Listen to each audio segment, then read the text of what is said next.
The Apollo program has transitioned in the years I've been here from a technological marvel to a historical enterprise, and so more and more we find ourselves trying to analyze and understand our objects and our displays in terms of their historical significance. In May of 1961, then new President John Kennedy made his famous speech before a joint session of Congress declaring that America would undertake this just tremendously difficult technological project of landing a man on the moon and returning himself safely to the Earth before the end of the decade. I believe that this nation should commit itself to achieving the goal before this decade is out of landing a man on the moon and returning him safely to the Earth. But the lunar missions were so much more complicated that they had to invent an entirely different realm of testing and training.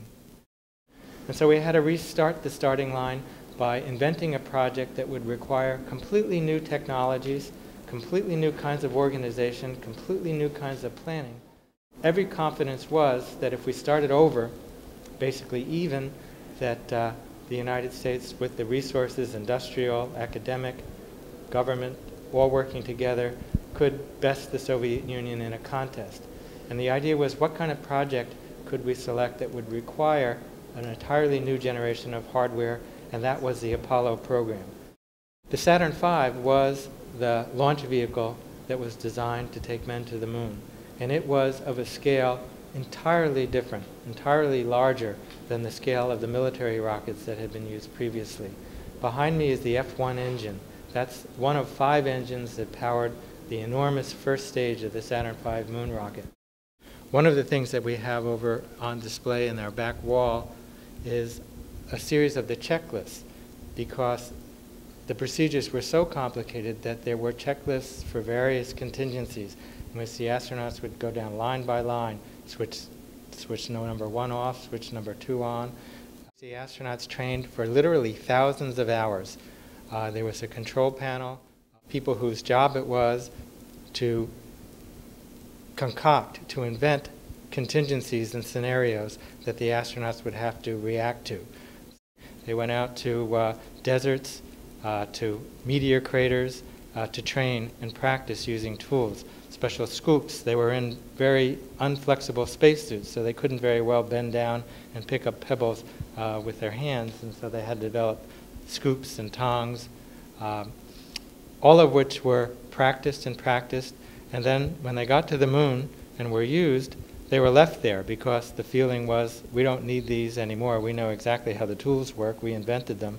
Much more, the very limited amount of space and weight that could be used for returning things was devoted to soil, rocks, and samples.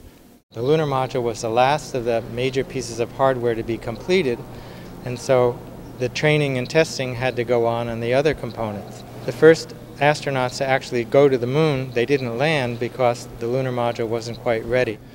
One of the most striking aspects of the lunar module is its design. It looks really quite strange. It's spindly, it has foil coverings, it had to have landing gear, and yet it had to also have the ability for the astronauts to climb back on board and leave. It's divided into 2 sections. The first section is what's called the descent stage and lands on the moon, and then that serves as a launch pad for the second stage, which is what returns them to orbit the moon and rejoin the command module, which has been going around and around during the whole duration of the mission. I'm going to step off the limb now. That's one small step for man,